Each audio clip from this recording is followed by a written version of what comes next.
Emmanuel Macron, mes salutations du Canada. À la nation française qui souffre, je souhaite une merveilleuse année. C'est sincère, ça vient du fond du cœur.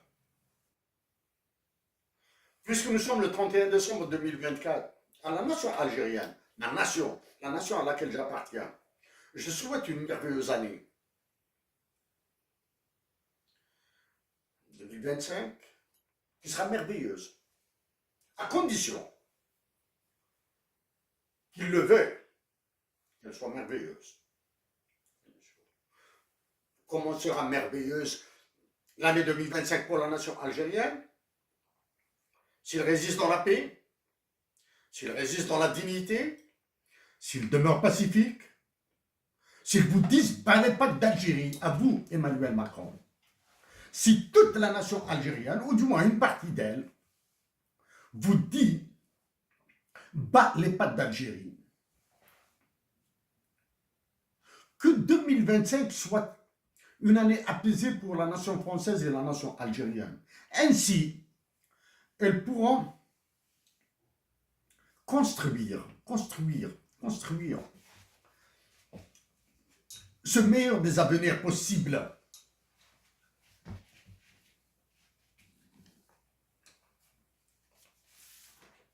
Emmanuel Macron, la guerre que nous menons dure maintenant depuis 8 ans environ.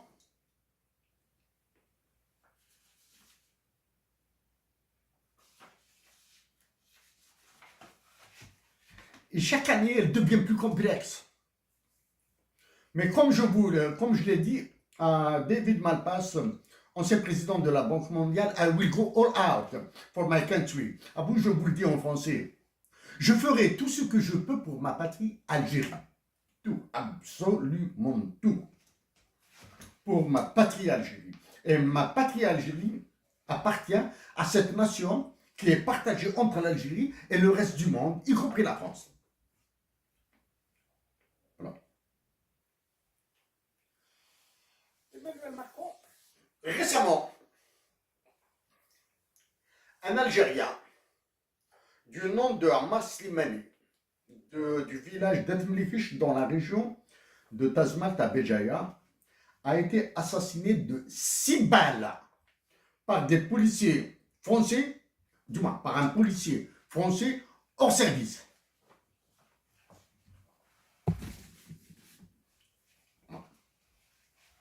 Il a été assassiné de 6 balles. Pas un mot, pas une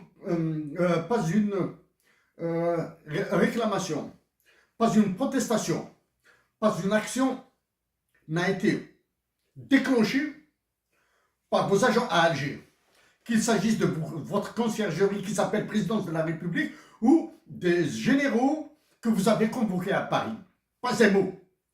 C'est un jeune Algérien qui s'appelle Ammar Slimani qui a été assassiné de 6 balles. De là, dire qu'Emmanuel Macron se soucie des droits de l'homme, c'est un exercice, c'est un aveu qu'il m'est difficilement possible de faire. Les droits de l'homme en France sont le dernier de vos soucis. Qu'en est-il des droits de l'homme en Algérie? Comment allez-vous vous occuper des droits de l'homme en Algérie alors qu'en France, vous les massacrez? Ne me chantez pas que la France est le pays des droits de l'homme, etc. Vous allez me rappeler Stéphane Hessel, etc., etc. J'en ai parlé à plus d'une reprise que la France n'a jamais été la patrie des droits de l'homme, le pays des droits de l'homme, n'a jamais été associé à la rédaction de la Déclaration universelle des droits de l'homme. La France a compté pour des prunes dans la rédaction de la Déclaration universelle des droits de l'homme qui a été faite à San Francisco. C'est vrai que la proclamation a été faite à Paris en 1948. D'accord? Donc je rappelle que l'Algérien Amas Slimani, Defnikish, dans la région de Tazmalt, à Béjaïa, dans la wilaya du département de Béjaïa, a été assassiné de 6 balles. 6 balles. Par un policier hors service.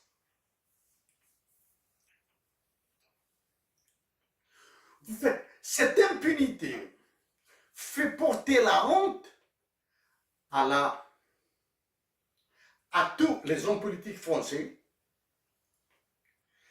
qu'ils soient décideurs ou opposants. Elle fait porter la honte à tous les intellectuels français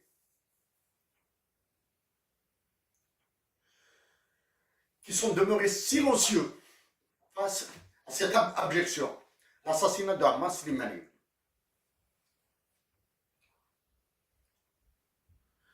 Emmanuel Macron, il y a un élément, peut-être 2 éléments que nous partageons différemment, que les intensités de partage sont différentes. Nous aimons tous les deux. D'accord? Je suis patriote et vous êtes patriote, je vous le reconnais. Sauf que mon patriotisme est désintéressé et le vôtre, il est porté par votre mégalomanie. D'accord? Allez-vous massacrer encore l'Algérie? Je reviendrai avec plus de détails après. Emmanuel Macron, dois-je avouer que mon intelligence est plutôt réduite comparée à la vôtre? Pourquoi? Je le dis, pourquoi je dis que mon intelligence est réduite par rapport à la vôtre? Parce que vous êtes dans une direction politique, vous prenez des décisions. Moi, je suis en dehors de la décision politique. Donc, il nous est difficile de comparer nos intelligences en termes de pragmatisme, d'efficacité et d'efficience. Difficile. Je vous le dis, Emmanuel Macron, sachant que je me suis présenté à l'élection présidentielle de 2024. En Algérie, malheureusement, je ne suis pas élu. Voilà. Si à la prochaine élection présidentielle en Algérie, je sors vainqueur de l'élection après un deuxième tour, avec un score qui varie entre 63 et 68%, sans jamais dépasser les 70% de voix en ma faveur. Vous inviterai-je à une visite officielle ou à une visite d'État en Algérie?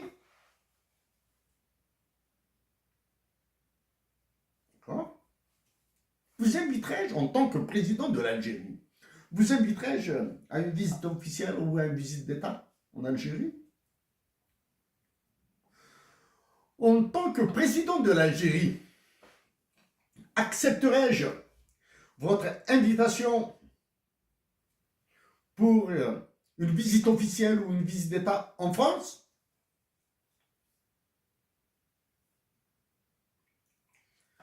Je vous laisse le soin d'imaginer la réponse. Je suis sûr et certain que vous l'avez. Du moins, que vous avez les 2 réponses, que ce soit à mon invitation ou bien à votre invitation.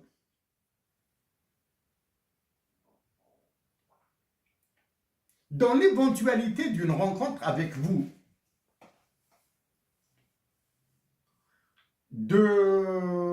quels sont les sujets que j'aborderai en premier lieu? Avec vous. Premier, l'article 6 de l'OTAN. Et j'espère que s'il y a des généraux euh, Algériens qui décident de mettre fin à votre dictature, mon pays, en organisant une révolution des œillets, j'espère que ce sera le premier problème qu'ils poseront avec la France. L'article 6 de l'OTAN, qui considère l'Algérie comme étant votre propriété personnelle, Emmanuel Macron. J'espère. J'espère qu'ils déchireront l'accord d'association avec l'Union européenne. J'espère qu'ils éviteront de se mêler de l'accord de 1968 entre l'Algérie et la France. Ça, si les généraux algériens décident de conduire une révolution des œillets, et s'ils la font, ils doivent l'annoncer publiquement, et ils doivent s'engager à organiser une élection présidentielle libre et pluraliste sous 3 mois. 3 mois. 3 mois. Dis bien, 3 mois. Pas 4 mois, pas 6 mois. D'accord? C'est pour l'heure. Emmanuel Macron, je reviens à votre intelligence. Je vous tire chapeau. Comment vous avez pu mettre sur votre façon d'avoir mis à bout pied toute la classe politique française, tous les Français qui prétendent faire de la politique sont à vos pieds, qu'ils soient avec vous ou contre vous. Ceux qui sont avec vous ont peur de vous. Ceux qui sont contre vous sont incapables de vous faire quoi que ce soit. Les Français ont beau dire, il y a eu dissolution de l'Assemblée, défiance du gouvernement avec sa censure, etc., un nouveau gouvernement, etc. Ils ont pu dire. Vous êtes le maître du jeu. Vous êtes le maître du jeu. C'est cette intelligence qu'il me sera difficile d'égaler au cas où je suis élu président de la République en Algérie. Voilà.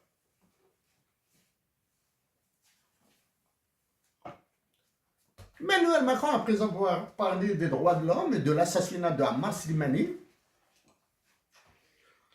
je veux plutôt parler plutôt de ce que vous êtes en train de faire en France.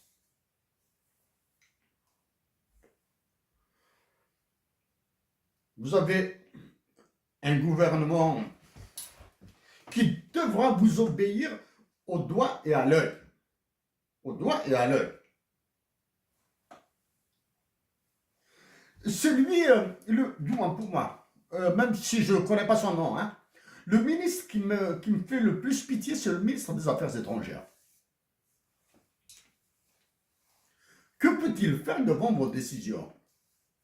Que peut-il faire devant vos ordres?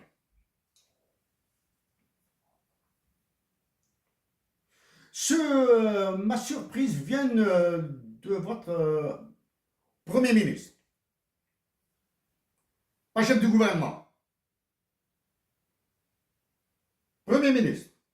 Et non pas chef du gouvernement. François Bayrou.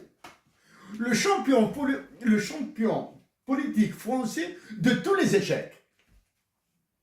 C'est l'homme politique français qui incarne l'excellence de l'échec. Il est Premier ministre.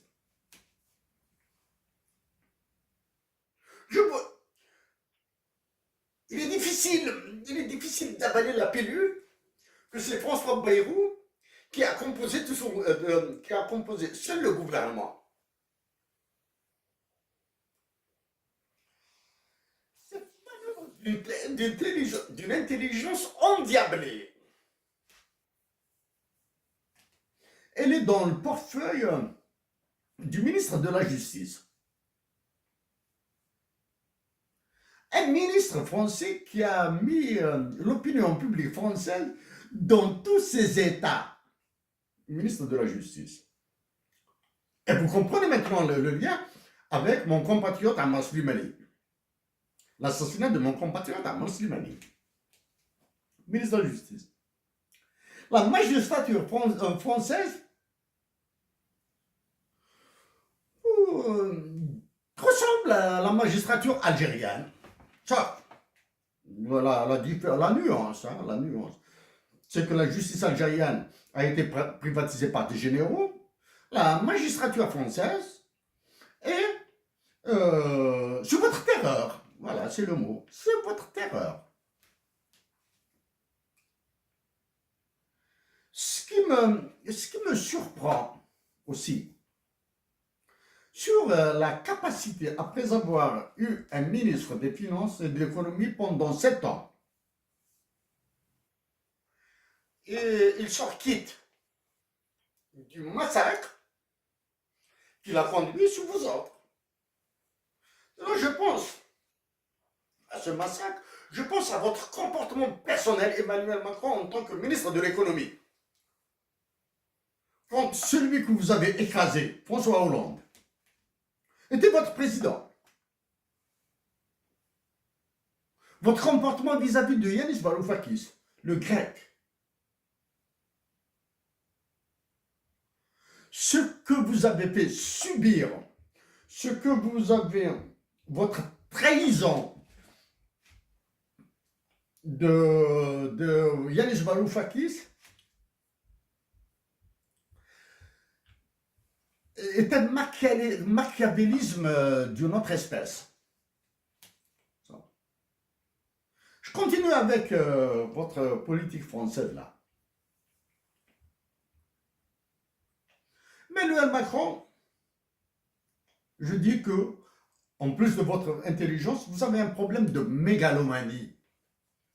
L'intelligence, aucun, du moins, dans la classe politique française, aucun ne peut l'égaler. Vous avez une mégalomanie. Ça, c'est un problème. Moi, j'ai de l'ambition pour mon pays. Mais mon espoir, mon rêve, c'est d'être en Algérie, dans ma Kabylie, mon village natal, dans les montagnes de la région d'Akbou, c'est ma région natale, à lire de la poésie, à faire un peu de mathématiques, un peu d'économie, etc., etc., à rire beaucoup avec mes amis, à écrire un peu, même si le talent me manque, j'écrirai un peu. Ça, c'est... Et mourir en paix. Mourir en paix, et je serai enterré à côté de mon père, de mon frère, de mes frères et sœurs, etc., dans mon village natal. Ça, c'est le truc. Donc, Emmanuel Macron, votre intelligence là, donc, elle est époustouflante. Du moins, personnellement, tire chapeau. Vous avez écrasé l'élite intellectuelle française, vous l'avez écrasée complètement. Vous avez écrasé 2 présidents de la France, François Hollande et Nicolas Sarkozy. Ils sont incapables de bouger devant vous. Ils sont incapables. Donc, qu'allez-vous faire maintenant si le gouvernement qui dirige la France se casse la gueule? Allez-vous dissoudre l'Assemblée une autre fois? Ou bien allez-vous réviser la Constitution française pour créer la 6e République et vous représenter une 3e fois à l'élection présidentielle française? Ça, je peux parier que si vous arrivez à vous présenter une 3e fois à l'élection présidentielle française, vous serez vainqueur. Votre victoire à une 3e élection présidentielle en France, je parie le maximum.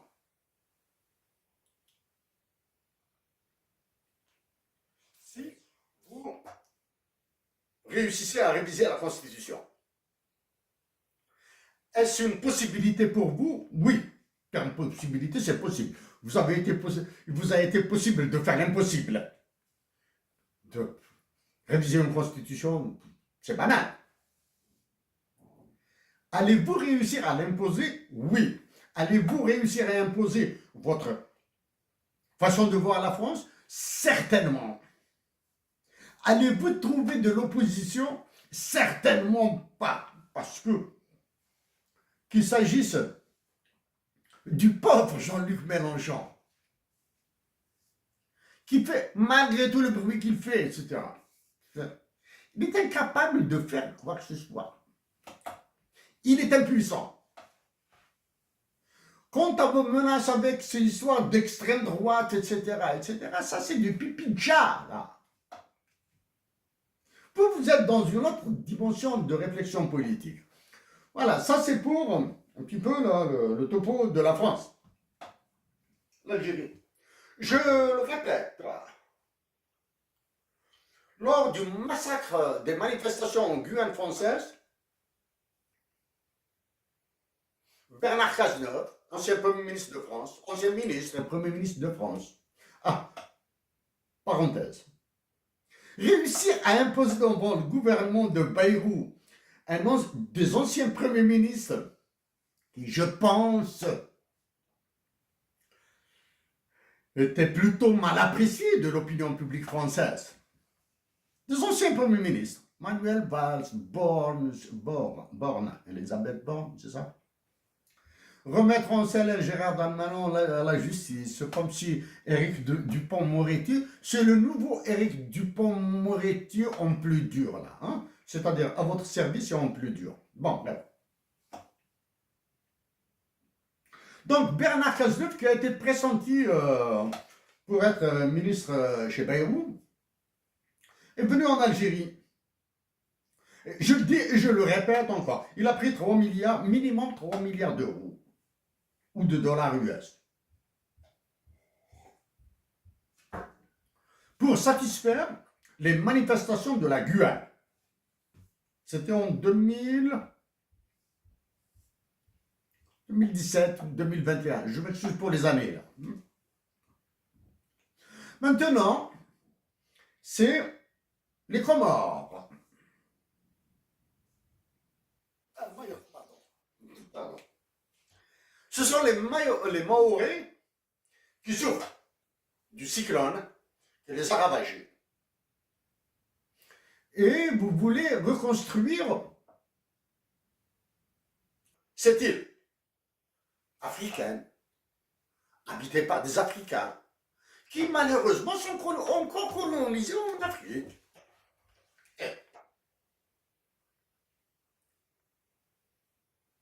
Mayotte est une terre africaine. D'accord? Comme le Groenland est une terre nord-américaine, même si elle appartient au Danemark. Les Maoris sont des Africains. Si vous aimez les Maoris, prenez une partie en France, logez-les en attendant de reconstruire. Prenez une partie, prenez les blessés et les malades de Maoris, prenez-les en France, soignez-les. Non, vous allez faire un hôpital de campagne, comme ça. Etc. Bon, bref. Allez-vous ordonner aux généraux algériens que vous avez convoqués à l'Élysée et à celui qui occupe votre concierge à Alger de vous donner 4 milliards, 3 milliards, 4 milliards d'euros pour sauver des Africains comme nous? Allez-vous le faire? Vont-ils l'accepter? Oui. Parce que la peur qu'ils ont de vous est d'une nature autre que politique. Elle est d'une nature loin de la raison d'être. Ils vont vous les donner. L'Algérien, Massimani a été assassiné et ils sont demeurés muets comme des carpes. Donc ils peuvent. Emmanuel Macron, est-ce que vous êtes intéressé par la partition de l'Algérie? Oui. Vous allez avoir des enclaves que vous allez gérer, que vous, en tant que président de la France, les futurs présidents de la France, géreront à leur guise. C'est des morceaux. Ça, c'est un morceau du Tchad que je gère. Ça, c'est un morceau de l'Algérie que je gère. Ça, c'est un morceau du Mali que je gère. Ça, c'est un morceau du Niger, du Soudan que je gère. Ça, c'est un morceau que je vais former d'une partie du Niger, d'une partie du Mali et d'une partie de l'Algérie que je vais gérer à ma guise. Oui. Est-ce que la France et vous êtes derrière tout ce qui est lié au terrorisme prétendument islamiste au nord du Mali, du Niger et au sud de l'Algérie? Oui, vous êtes derrière ce terrorisme. D'accord? Vous allez me dire, non, je ne suis pas d'accord. Moi, je vous dirais, oui, vous êtes derrière. Parce que si vous n'êtes pas derrière, c'est que vous n'aimez pas. C'est que vous détestez la France et que vous ignorez les intérêts de la France. Les intérêts de la France sont dans le contrôle strict du Mali, du Niger, du Tchad, de l'Algérie, du Sénégal, de la République centrafricaine et du Cameroun et de la Côte d'Ivoire. Vous êtes derrière, vous avez besoin de ce terrorisme. Un autre élément de ce terrorisme qui vous intéresse. Le Maroc, le roi du Maroc, Mohamed VI, à qui je me suis adressé, a servi d'intermédiaire, ou du moins, qu'il a assuré l'intermédiation entre la France et certains pays africains qui ont libéré vos espions. D'accord? Ça veut dire que les espions français sont omniprésents en Algérie, au Maroc, en Tunisie, Mali, Niger, etc. Tous ces pays. Je suis fatigué de citer, de faire la litanie des pays. Emmanuel Macron. Je vous le répète, parce que si vous lâchez ces pays, c'est que vous allez lâcher les intérêts de la France. Ok? Les intérêts de la France. Maintenant, à l'entrée en fonction du nouveau président des États-Unis d'Amérique, du président en cours, il est en fonction. Donald Trump, et vous allez voir encore peur. Il y a un aspect. Est-ce que l'économie algérienne, du moins pas l'économie algérienne, est-ce que l'argent algérien servira à régler vos problèmes économiques, financiers et monétaires en France? Oui. J'attends la publication de la loi des finances 2025 en Algérie pour démolir vos objectifs en Algérie. Ok? Ça, je vais le faire. Ça, c'est le. Donc, Emmanuel Macron, vous êtes derrière le terrorisme en Algérie, au Mali, au Niger, au Burkina Faso, au Tchad, en Guinée, au Sénégal. Répondez-moi. Nous allons gérer vers d'autres arguments encore plus pointus. Ok? Vous devez être derrière le terrorisme. C'est une nécessité pour la France. C'est une nécessité pour la France de balayer sous le tapis toute la question des droits de l'homme. Combien de fois avez-vous dénoncé la violation massive des droits de l'homme en Algérie? Combien de fois? Si vous l'avez fait ces derniers jours, c'est que vous êtes en train de faire pratiquer aux généraux algériens et à celui qui occupe la présidence un jeu de la poule mouillée, de chicken game. C'est-à-dire dans toutes les configurations, ils sont perdants. Dans toutes les configurations. Mais Emmanuel Macron, j'ai travaillé pour les droits de l'homme des Algériens à travers le cas de certaines personnes en Norvège et au Canada. Et au risque de me répéter, la France est loin d'être le modèle des droits de l'homme.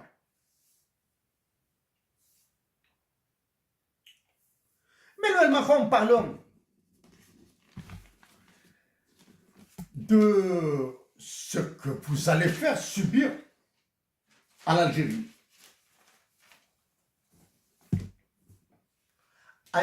Êtes-vous capable de le faire seul? Non. Vous n'êtes pas capable. Vous allez faire appel à vos alliés.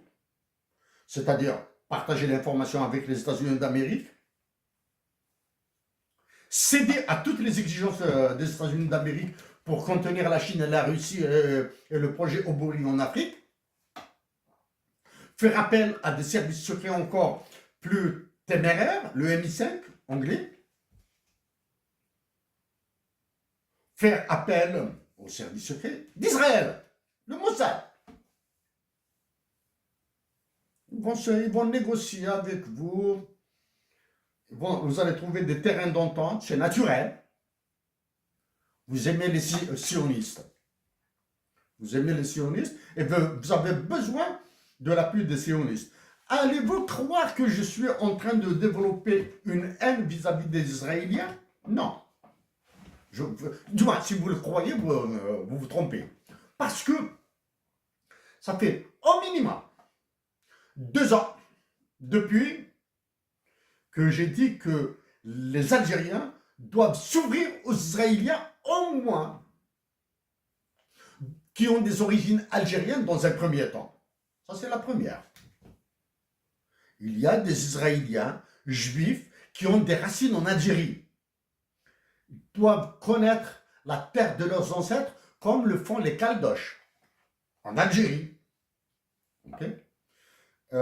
Des descendants de déportés algériens en Nouvelle-Calédonie. Ça veut dire. Oui, les Algériens doivent coopérer avec l'élite scientifique israélienne. Ah ouais. Avons-nous besoin de la maîtrise de l'énergie nucléaire? Oui, l'Algérie a besoin de la maîtrise de l'énergie nucléaire. Au moins, pour produire son électricité. Ok? Est-ce que l'Algérie a besoin du génie des économistes israéliens en termes de politique monétaire? Oui. Est-ce que l'Algérie a besoin de renforcer les liens entre les pacifiques israéliens progressistes qui sont pour la paix, qui défendent les Palestiniens? Oui, l'Algérie doit être une tribune ouverte pour ces Israéliens qui défendent les Palestiniens. Oui, parce qu'il y a des Français qui ont défendu les Algériens. D'accord? Des avocats français qui ont défendu des Algériens durant la guerre de libération nationale. Il y a des Français qui ont pris des armes contre les Français en Algérie. D'accord? Donc les Algériens doivent s'ouvrir aux Palestiniens qui veulent la paix en Palestine, aux Israéliens qui veulent la paix en Palestine. Ils doivent s'ouvrir aux Israéliens qui veulent mettre un terme à l'extermination et au génocide de la nation palestinienne. Emmanuel Macron, pour terminer avec vous, je vous tire chapeau une autre fois. Vous avez fait perdre le nord aux militaires du Burkina Faso, du Niger et du Mali, qui ont réussi la prouesse de construire une alliance, mais qui sont incapables de quitter le franc CFA. Je vous rappelle que le franc CFA est une arme de génocide, de fiducide monétaire. Okay. Ce que vous avez réussi, vraiment, vous avez réussi à faire taire. Je commence par le Premier ministre du Sénégal, Sonko. Vous avez réussi à le faire taire. Et vous avez réussi à faire taire Bassirou Diomaye Faye, le président du Sénégal. J'ai commencé par Sonko. et ensuite le président du Sénégal. Vous avez réussi à les faire taire. Comment? Parce que vous avez manipulé tout le Sénégal. Depuis que les élections se produisent au Sénégal, c'est vous, c'est la France, c'est vous qui les dirigez. Vous avez manipulé le précédent président du Sénégal, Macky Sall. Et là, comme par enchantement, le président du Tchad qui est passé maréchal, là, qui est sur la voie du comportement de son défunt père, et comme par hasard, plus aucune opposition tchadienne. Mais le Macron, nous avons